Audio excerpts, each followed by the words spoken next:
विश्वविद्यालय छात्र संघ चुनाव के निमित्त आज अखिल भारतीय विद्यार्थी परिषद के द्वारा आज एक प्रेस वार्ता का आयोजन पोस्टर में किया गया है, जिसमें आप सभी मीडिया बंधुओं को बहुत बहुत धन्यवाद जो आपने समय निकाल कर यहाँ पे आया। और मैं कुछ परिचय आपके समझ कराना चाहता हूँ। आप वीरेंद्र सिंह सोलंकी जी उपस्थित हैं, जो अखिल भारतीय विद्यार्थी परिषद के राष्ट्रीय महामंत्री हैं और मूलतः इंदौर के रहने वाले हैं। ठीक उनके बगल में अखिल भारतीय विद्यार्थी परिषद के दक्षिण बिहार प्रांत के प्रांत मंत्री कुमार सिंह और छोटू जी हम लोग के बीच उपस्थित हैं। और ठीक बगल में आप पटना विश्वविद्यालय के अध्यक्ष पद के प्रत्याशी अनुष्का कुमारी, उनके बगल में प्रिया सिंह जी महासचिव पद के प्रत्याशी, उनके बगल में अभिषेक कुमार संयुक्त सचिव पद के प्रत्याशी, और ठीक मेरे बगल में उपाध्यक्ष पद के प्रत्याशी गुंजेश कुमार जी उपस्थित है। और मैं रविकरण कुमार, क्षेत्रीय मीडिया संयोजक, अखिल भारतीय विद्यार्थी परिषद। अब आप लोग के समझ प्रेस वार्ता में महामंत्री जी संबोधन करेंगे। आप सबको नमस्ते। सभी पत्रकार बंधुओं को इस पटना विश्वविद्यालय के छात्र संघ चुनाव संबंधित प्रेस वार्ता में आए हुए सभी बंधुओं का मैं इस प्रेस वार्ता में हार्दिक स्वागत करता हूँ। आप सबको ज्ञात है, आप सब पीछे थोड़ा जानकारी है कि पटना विश्वविद्यालय में छात्र संघ चुनाव अनाउंस हो चुके हैं और पिछले कल तक सभी प्रत्याशियों ने कैंपेन को पूरा किया है। कल प्रेसिडेंशियल डिबेट भी हमारी संपन्न हुई है और आज इस प्रेस वार्ता में हम लोग विद्यार्थी परिषद के पूरा पैनल हमारा यहाँ मौजूद है और विद्यार्थी परिषद का इस चुनाव में जो करने के डिमांड्स हैं, जो मैनिफेस्टो है, जो हमारा संकल्प पत्र है, जो छात्र संकल्प पत्र है, वो संकल्प पत्र हम अभी लॉन्च करने वाले हैं। वैसे आप सबको ज्ञात है कि विद्यार्थी परिषद का चुनाव में लड़ना ये एक नैसर्गिक प्रोसेस है। हम सिर्फ चुनाव के लिए विद्यार्थी परिषद कैंपसेस में काम करती है, ऐसा कतई नहीं है। विद्यार्थी परिषद पूरे भारत के अंदर, देश के सभी जिलों के अंदर, सभी विश्वविद्यालयों के अंदर छात्र संगठन के तौर पे छात्रों के कल्याण के लिए, उनके अपलिफ्टमेंट के लिए, उनके इश्यूज के लिए, उनके इश्यूज के सॉल्यूशन के लिए और छात्र समुदाय को एक सही दिशा में ले जाकर देश के लिए काम कराने के लिए, देश हित में सोचने वाले युवाओं को बनाने के लिए, ऐसा हमारा छात्र संगठन पूरे देश के सभी विश्वविद्यालयों के अंदर, सभी जिलों के अंदर, नगर इकाई तक हमारा संगठन काम कर रहा है। देश के अनेक क्षेत्र में छात्र संघ चुनाव होते हैं, दिल्ली में, चंडीगढ़ में, हैदराबाद में, नॉर्थ ईस्ट में, पटना में, ऐसे सभी, राजस्थान में, सभी जगह छात्र संघ चुनाव होता है।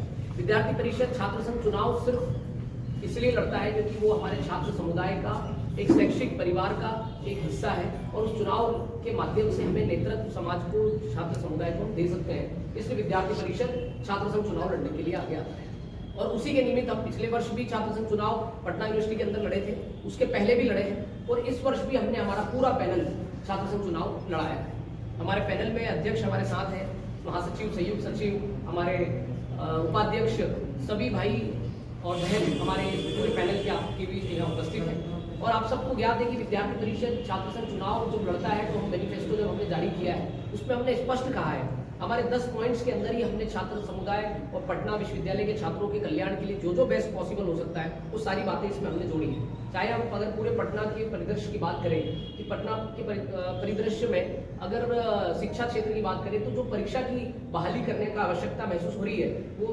पटना के अंदर प्रवेश परीक्षा का जो 2020 के बाद से बंद होने के कारण जो एक तरीके से एक योग्य व्यक्ति को कैंपसेस के अंदर एक एंट्रेंस के माध्यम से नहीं मिल पा रही है जगह, उसके लिए हम इस मैनिफेस्टो में हमने बात रखी है कि हम प्रवेश परीक्षा भी पटना विश्वविद्यालय के अंदर शुरू करने का हम प्रयास करेंगे। और छात्र समुदाय और छात्रा बहनों के सुरक्षा के लिए पिंक बूथ का भी हमने एक डिमांड इसके अंदर रखी है। साथ ही जो प्लेसमेंट्स हैं, रोजगार है, उसके जो प्रशिक्षण केंद्र है, प्लेसमेंट्स और अच्छे हो सके, प्लेसमेंट सेल का सशक्तिकरण हो सके, एम्पावरमेंट हो सके, ताकि ज़्यादा से ज़्यादा स्टूडेंट्स को अच्छा प्लेसमेंट मिल सके और ऐसा भी प्लेसमेंट हो जो एक एक्सीड करके जाए, एक लेवल पर प्लेसमेंट हो, जहाँ बहुत कम ऐसे प्लेसमेंट हो जिस प्रकार से विद्यार्थियों को एक टॉप लेवल की कंपनीज यहाँ से लेकर जाए, ताकि वर्ल्ड वाइड और नेशन वाइड हमारे पटना यूनिवर्सिटी का नाम भी और यहाँ के विद्यार्थियों को भी हम आगे ले जा सकें। तो उस प्रकार से हमारे कुछ इस बातों को लेते हुए हमने इसमें किया है। हमने फ्री बस पटना विश्वविद्यालय के स्टूडेंट्स के लिए हो, उसकी हमने मांग की है। साथ ही मेडिकल फैसिलिटी कैंपस के अंदर, यूनिवर्सिटी के अंदर हो, क्योंकि फीमेल्स को अगर हेल्थ रिलेटेड कोई इशू है तो हेल्थ रिलेटेड इशू के लिए उनको अपने कोई गायनेकोलॉजिस्ट या संबंधित डॉक्टर से बात करना है तो कैंपस में उनके लिए अवेलेबल हो, और वो भी free of cost medical facility. ये मांग भी हम हमारे मांग पत्र में हमने रखा है। साथ ही हमने इस पे पूरे कैंपस का सीसीटीवी निगरानी हो, ताकि कैंपस के अंदर जो अराजकता फैलाने वाले तत्व है, असामाजिक तत्व है, तो किसी प्रकार से जो माहौल बिगाड़ने का प्रयास करते हैं या बहनों के साथ छेड़खानी की घटनाएं हैं या किसी नॉर्मल सामान्य विद्यार्थी के साथ रेगिंग की घटना है, वो सारी रोकी जा सके, क्योंकि सीसीटीवी सर्विलेंस के कारण बहुत सारी घटनाएं होने से ही बच जाती हैं। तो इसलिए सीसीटीवी सर्विलेंस का भी हमने इसमें विषय डाला है, और स्पोर्ट्स सेल का भी, पटना यूनिवर्सिटी स्पोर्ट्स सेल का भी हमने खेल गतिविधियों को बढ़ावा देना, जो स्पोर्ट्स में इंटरेस्ट रखने वाले स्टूडेंट्स हैं उनको एक अपॉर्चुनिटी, एक प्लेटफॉर्म मिल सके, इसलिए स्पोर्ट्स सेल का भी हमने डिमांड इसमें किया है। तो ऐसा हमारा 10 पॉइंट्स का हमारा मैनिफेस्टो है, और इस मैनिफेस्टो के माध्यम से हम पटना यूनिवर्सिटी के सभी प्रकार के विद्यार्थियों का, सभी डिफरेंट कॉलेजेस, स्कूल्स के जो विद्यार्थी हैं उनके लिए कल्याणकारी क्या हो सकता है, इस मैनिफेस्टो के माध्यम से हमने प्रयास किया है कि उनके लिए हो सके। और हमारा पूरा पैनल अगर जीतता है तो इन सभी बातों पर हम काम करने वाले हैं, और आगामी समय में जब कल इलेक्शन है, और मुझे लगता है शायद 24 घंटे के अंदर उसका रिजल्ट भी आ जाएगा, तो रिजल्ट आने के बाद से लगातार कंटिन्यूसली हमारा पैनल इसमें प्रयासरत रहेगा कि जो हमारा मांग पत्र है, मैनिफेस्टो है, इसको हम धरातल पे उतार पाएं। और कुल मिला के आप सबको जानकारी दें, हमारा पैनल भी यहाँ मौजूद है, और हमारा जो इस वर्ष छात्र संघ चुनाव है वो किस दिशा में जा रहा है वो सब आप सबको जानकारी है, और विद्यार्थी समुदाय में खासा उत्साह है। मैं आपको ये भी बताना चाहूँगा, पिछले 3 दिन से मैं लगातार विद्यार्थियों के बीच में, पटना यूनिवर्सिटी के विद्यार्थियों के बीच में जा रहा हूँ, तो जाते वक्त मुझे दिख रहा है कि हॉस्टल्स के अंदर भी स्टूडेंट्स जो है वो ज़्यादातर विद्यार्थी परिषद को सपोर्ट करने की मानसिकता में है, और विद्यार्थी परिषद के कैंडिडेट्स को बहुत भली भांति जानते हैं, और उससे हमें ये प्रतीत हो रहा है कि स्टूडेंट समाज का बहुत ज़्यादा, बहुत इंटेंट हमको समर्थन मिल रहा है, और उसका परिणाम हमको आने वाले छात्र संघ चुनाव में दिखेगा। धन्यवाद। आपको कोई प्रश्न लगता है तो पूछ सकते हैं। और कोई बोलना चाहेंगे? आपको क्या प्रॉब्लम फेस करना पड़ रहा है, जिस तरीके की ड्रामेबाजी चल रही है, जिस तरीके से लेन देन की बात सामने आ रही है, क्या सच्चाई क्या है? झूठी बात है। जो लोग एक्सपेक्ट कर रहे थे कि उनको भी टिकट मिले या वो उनको नहीं मिला टिकट, तो किसी एक को ही दिया जा सकता है ना अध्यक्ष के लिए। किसी कारणवश नहीं दिया गया तो वो उसका एक नैरेटिव खड़ा करने का प्रयास कर रहे हैं, और अगर वो इस प्रकार के कोई एलिगेशन लगा रहे हैं तो प्रूफ लेकर आए सामने। अगर उनके पास प्रूफ होता तो आप, आज हमने प्रेस कॉन्फ्रेंस बुलाई है, वो भी प्रेस कॉन्फ्रेंस बुला के आपके सामने रख सकते थे, पर पूरी झूठी बात है, निराधार बात है, सिर्फ एक माहौल खड़ा करना है अगेंस्ट में, बस वही प्रयास है। और मैं आपको बताता हूँ कि ऐसे प्रयास कितने भी कर रहे हैं सफल नहीं होंगे। एबीपी को इस तरीके से वो काउंटर करने का प्रयास करना उनका सफल नहीं होगा। अनुष्का से एक सवाल रहेगा। अनुष्का, जिस तरीके से आपके बयान सामने आ रहे हैं, क्या सच है, थोड़ा बताएं करके। मेरे साथ जो हुआ है उसको लेकर के मैं साइबर थाना भी गई थी, वहाँ पे FIR फाइल किया था, और सारा कुछ तो मीडिया में अभी आप लोगों को बताइए, जो मेरे साथ हुआ सारा कुछ मैं मीडिया में। कोई जो भी आरोपी, जिस पर आरोप लगा रही है कि आपको आपके काम में बाधा पहुंचाने का जो कोशिश किया जा रहा है, वो एक खास पॉइंट बताएं। शरारती तत्वों के द्वारा मुझे बहुत परेशान करने का कोशिश किया गया, लेकिन मैं परेशान नहीं हुई, मैं बहुत मजबूती के साथ चुनाव लड़ रही हूँ। क्या मुद्दा होगा विश्वविद्यालय में जो शैक्षिक सत्र से संबंधित है? सत्र कभी विलंब भी होते हैं, पूरे बिहार के अनेक विश्वविद्यालय की घटना है। क्या इस संबंध में क्या कोई ठोस निर्णय लिया गया है, कैसे सत्र को संभाला जाए?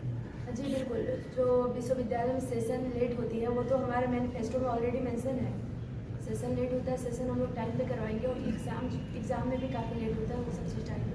शैक्षिक व्यवस्था के अंदर जो सेशन लेट होना, एग्जाम्स का रिजल्ट डिले होना, एग्जाम्स डिले होना, ये जो लगातार पिछले कुछ वर्षों से चल रहा है ना, उसके लिए हम लोग एकेडमिक कैलेंडर एक बनवाने वाले हैं। एकेडमिक कैलेंडर ऑलरेडी बना है, लेकिन उस एकेडमिक कैलेंडर का सुदृढ़ीकरण करके उसको एग्जैक्ट पालन कराने का प्रयास हमारा छात्र संघ आने वाले समय में करेगा, और उसका भी हमने मैनिफेस्टो के अंदर तो किया है। शिक्षा मंत्रालय भी बिहार सरकार से एकेडमिक कैलेंडर बना चुकी है, लेकिन जो व्यावहारिक रूप से होना चाहिए वो नहीं हो पाता। उस दिशा में विद्यार्थी परिषद क्या कदम उठाएगी कि शैक्षिक व्यवस्था सुचारू रूप से चले, परीक्षा समय पर हो, सत्र ठीक ढंग से हो, परिणाम? आपकी जो पॉइंट है, ये एक बात तो मैं बताऊं कि एकेडमिक कैलेंडर फॉलो नहीं होने के विभिन्न कारण होते हैं, हर वर्ष नए कारण।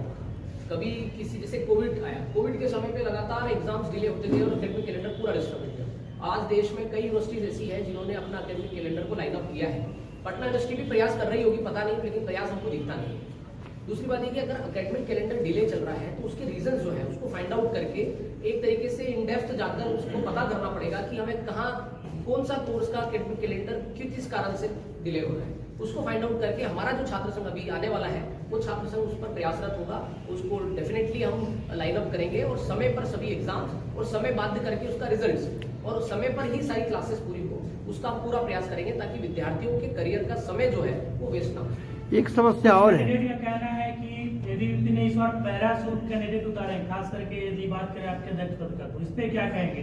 उनका कहना है कि झोला हम धोए हैं, दरी हम बिछाए हैं और पैराशूट से किसी को ला करके कैंडिडेट बना दिया गया, इस पे क्या कहेंगे? देखो मैं आपको बताता हूँ, विद्यार्थी परिषद में लगातार हजारों कार्यकर्ता था, किसी एक कार्यकर्ता को पता नहीं होता है कि दूसरा कार्यकर्ता भी था, एक बात है ना। दूसरी बात ये कि हमारे साथ हमारी जो अध्यक्ष पद की उम्मीदवार है वो पिछले 2 वर्ष से लगातार विद्यार्थी परिषद में था। अब 2 वर्ष से कोई संगठन में काम करे वो पैराशूट लैंडिंग कैसे हो सकता है? आपको बताइए, 2 वर्ष से जो लगातार विद्यार्थी परिषद का काम करेगा वो कैसे पैराशूट लैंडिंग? आप ये बात को समझिए, ये जो लोग एक्सपेक्ट कर रहे थे कि उनको टिकट मिले, जो संगठन में दबाव बनाने का प्रयास कर रहे थे कि हमें टिकट दीजिए और उनको नहीं दिया किसी कारणवश, क्योंकि ऐसा तो नहीं है कि उनसे कोई पर्सनल वो है, पूरा पैनल हमारा टीम भेजता है, सभी कैंडिडेट्स के 10-15 कैंडिडेट्स लिए जाते हैं, उसमें से शॉर्टलिस्ट करते हैं, सबके मापदंड देखे जाते हैं, सबकी अपॉर्चुनिटीज देखी जाती है और उसके बाद हमने कुछ तय करते हैं और जो एक प्रोसेस होता है उस प्रोसेस में फिल्टर होते होते कैंडिडेट सिलेक्ट होता है। तो जो लोग सिलेक्ट नहीं हो पाए, उसमें फिल्टर नहीं हो पाए, वो कैंडिडेट्स आज एलिगेशन लगा रहे हैं, हमारे कैंडिडेट पे लगा रहे हैं, कई संगठन पे लगा रहे हैं, कई फाइनेंशियल एलिगेशंस लगा रहे हैं, सिर्फ वो एबीवीपी को किसी तरीके से बदनाम करने का प्रयास और एबीवीपी को काउंटर करने का प्रयास कर रहे हैं। और आप समझ सकते हैं कि आप ये नेचुरल बात है कि वो चाह रहा होगा टिकट उसको नहीं मिलेगा तो वो जो उसका रिएक्शन है उसमें कुछ भी करने का प्रयास करेगा, उसी तरह का प्रयास है, उसमें सत्यता कुछ नहीं है। ये संगठन के अंदर से इस प्रकार की ये आवाज़ उठ रही है क्या, बाहर से जो आदमी किसी कैंडिडेट को दिया जा रहा है?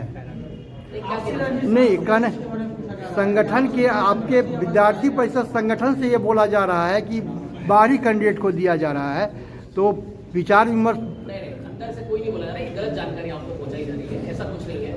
हमारे जितने भी कैंडिडेट से 4-5 हमारे जो भाई बहन हैं, ये 4-5 पिछले 1.5-2 वर्ष से विद्यार्थी परिषद के साथ काम कर रहे हैं और हमारे हर्ष जी, मुंजेश जी तो पहले से ऑलरेडी एबीवीपी की साइड से काउंसलर रह चुके हैं, तो ये कैसे बाहरी कैंडिडेट्स हो सकते हैं? सभी लोग हमारे ऑलरेडी कार्यकर्ता हैं और लगातार पिछले 2 वर्ष से काम कर रहे हैं, तभी तो ना हमारे प्रोसेस में आकर फिल्टर हुए हैं, ऐसे डायरेक्टली नहीं होता।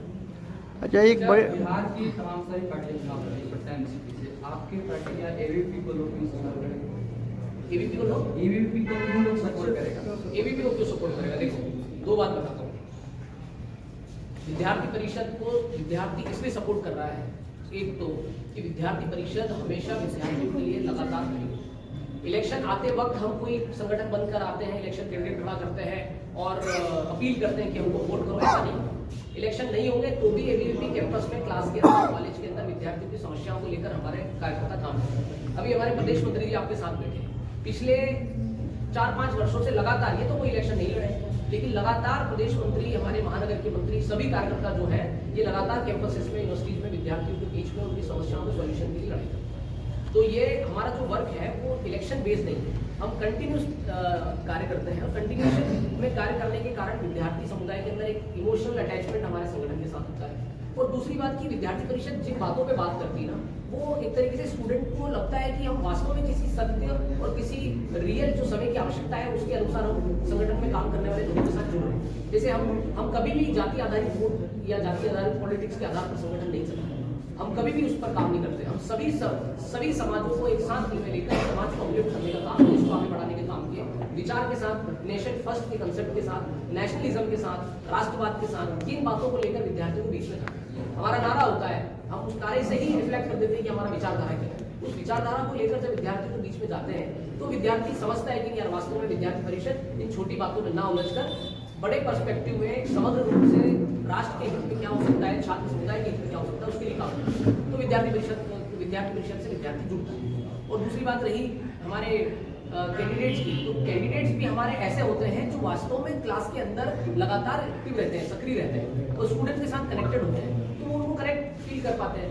ऐसे कोई कैंडिडेट्स नहीं है कि जो 5 साल से 6 साल से 7 साल से लगातार पढ़ रहे हैं, कोई स्टूडेंट्स में कम्युनिकेशन नहीं है, ना उनका किसी प्रकार का स्टूडेंट के साथ संवाद और संबंध रहता है, ऐसे तो नहीं। सभी कैंडिडेट हमारे बहुत अच्छे से काम करते हैं। तो उसका प्रभाव होता है कि 2 कारण से स्टूडेंट जो है वो सोचता है कि हमको विद्यार्थी परिषद के साथ खड़ा होना चाहिए। चुनाव जीतने के बाद आपकी प्रथम प्राथमिकता क्या है? हमारी प्रथम प्राथमिकता ये जो मैनिफेस्टो है वो एग्जीक्यूट करने में अपना पूरा प्रयास करें, और हमारी कलेक्टिव एफर्ट्स होते हैं। कोई हमारी एक अध्यक्ष अगर होती है तो सिर्फ अध्यक्ष का जिम्मेदारी नहीं है इसको पूरा करने का, हमारे पूरे पैनल का और साथ में पीछे से संगठन का, हमारे प्रदेश मंत्री, हमारे संगठन मंत्री, ये सब लोग की जिम्मेदारी होती है। इवन हमारे प्राध्यापक कार्यकर्ता, ये जो मैनिफेस्टो हमने तय किया विद्यार्थी समुदाय के लिए, इसको एग्जीक्यूट किया जा सके और इसको एग्जीक्यूट करके विद्यार्थी समुदाय के अंदर विद्यार्थी परिषद वास्तव में सार्थक रूप से काम कर सके। अच्छे अध्यक्ष प्रत्याशी से सवाल है, अभी जो पटना विश्वविद्यालय के अंदर अराजकता का माहौल है, इसमें बहुत सारे ऐसे तत्व जो छात्रावास में पढ़ाई पूरी होने के बाद भी रह रहे हैं, वैसे लोगों का योगदान रहता है। ऐसे निपटने के लिए क्या योजना बनाती हैं, क्या योजना बनाएंगी, किस प्रकार काम करेंगी, आप बतलाइए। आपसे प्रश्न है अध्यक्ष जी। अनुष्का, जो छात्रावास में रहते हैं वैसे लोग जो अवैध तरीके से रह रहे हैं, जिनका ऑलरेडी पढ़ाई बहुत पहले पूरी हो चुकी है, फिर भी उस लोग हॉस्टल में रह रहे हैं, छात्रावास में रह रहे हैं, उसके लिए हम लोग ये करेंगे कि हम लोग काम करेंगे, और वैसे लोगों को फिर छात्रावास में रहने का कोई जगह ही नहीं है, फिर वो लोग क्यों रह रहे हैं जब छात्रावास में? तो ऐसे लोग रहना चाहिए ना, छात्र को ही रहना चाहिए ना जो उसमें पढ़ाई कर रहे हैं। जिस प्रशासन की ओर से भी सीसीटीवी कैमरा हर संवेदनशील जगह पर शहर में लगाने की है। ये विश्वविद्यालय में, न्यायालय में तो खैर कोर्ट, लेकिन विश्वविद्यालय में अब तक क्यों नहीं लगाया गया? सिंडिकेट की बैठक कब से बंद है? सिंडिकेट के ये सब तो हमारा मैनिफेस्टो में है, हम लोग तो बोलेंगे कि जितना सुरक्षा के दृष्टि से मेरा प्रश्न था कि सुरक्षा के दृष्टि से कैंपस को कैसे रखा जाए। पहले तो सीसीटीवी कैमरा हो गया, छात्रावास में अराजक तत्व जो घुसे हैं, सामान हथियार वगैरह भी रखा जाता है, कई बार पकड़ा भी गया है, जो आपके पटना विश्वविद्यालय की बात मैं कर रहा हूँ। ऐसे में अराजक माहौल को हटाने, शैक्षिक माहौल को बनाने के लिए जो करना, आप क्या क्या किस किस बिंदु पर क्या विचार करके रखती हैं? हमारा मुद्दा जो है यहीं पे है, आप लोग देख सकते हैं, और जो हमारा मुद्दा है उस पर हम लोग काम करेंगे, और कुछ मुद्दा में कुछ ऐसा भी चीज़ है जिसमें हम लोग को काम करने की जरूरत है, तो हम लोग जितने हैं उस पर हम लोग काम करेंगे, और अच्छे तरीके से हम लोग काम करेंगे, मजबूती के साथ काम करेंगे। आपने पूछा एडमिनिस्ट्रेशन के रिगार्डिंग, आपने पूछा छात्रावास में ऐसे स्टूडेंट्स क्यों रहे जिनका स्टडी कंप्लीट हो चुका है, तो what we believe, Akhil Bharatiya विद्यार्थी परिषद बिलीव, तो ये जो लैक करता है ना, वो केवल स्टूडेंट्स के तरफ से लैक नहीं करता है। हमारे पटना विश्वविद्यालय की सबसे बड़ा जो लैक सिस्टम है वो ये है, जो एडमिनिस्ट्रेशन है और जो स्टूडेंट बॉडी प्रॉपर कनेक्ट नहीं कर पाती है, जो स्टूडेंट बॉडी का आवाज़ है, जो उनका जो ब्रिज लाइन को इतना वीक है, जो हमारे आपने जैसे बोला ना, ऐसे स्टूडेंट जो रह रहे हैं उनको बढ़ावा मिल जाता है, क्योंकि शायद एडमिनिस्ट्रेशन उन जो रियल स्टूडेंट को कनेक्ट नहीं कर पा रही है। और आपने पूछा सीसीटीवी की व्यवस्था क्यों नहीं है, आपने पूछा यहाँ पे सेफ्टी क्यों नहीं है, तो सीसीटीवी की जो बात है ना, वो केवल हमारे स्टूडेंट से रिलेटेड नहीं है, वो एडमिनिस्ट्रेशन से रिलेटेड है। अगर एडमिनिस्ट्रेशन स्टूडेंट को हेल्प नहीं करेगी, अगर स्टूडेंट बॉडी एडमिनिस्ट्रेशन से कोऑर्डिनेट नहीं करेगी, तो शायद पटना विश्वविद्यालय कभी भी वो बेटर फ्यूचर चाह ही नहीं सकता है। पटना विश्वविद्यालय को कहा जाता है ईस्ट का ऑक्सफोर्ड। अगर एडमिनिस्ट्रेशन लैक करता है तो क्या स्टूडेंट की गलती है? यहाँ कहा जाता है कि पटना विश्वविद्यालय के बच्चे गुंडे हैं, क्या हमें ये नाम से पुकारा जाना चाहिए? तो बात रही पटना विश्वविद्यालय में प्रोटेस्ट की होते हैं, तो बात बस इतनी सी है, जो एडमिनिस्ट्रेशन है वो ग्राउंड लेवल पे उसने कभी काम किया ही नहीं, क्योंकि पटना विश्वविद्यालय शायद समय के साथ परिवर्तन सीखा ही नहीं। और जो लैक करता है ना सिस्टम, ये केवल एक कम्युनिटी की बात नहीं है, ये पूरा विश्वविद्यालय का जो पूरा एडमिनिस्ट्रेशन है उसकी बात है। अगर सेल्फिश मोटिव हटा के अगर पटना विश्वविद्यालय के रियलिटी में काम करना चाहें, तो शायद इन मुद्दों पे आप कभी पूछे ही ना कि हमारे पटना विश्वविद्यालय सेफ क्यों है।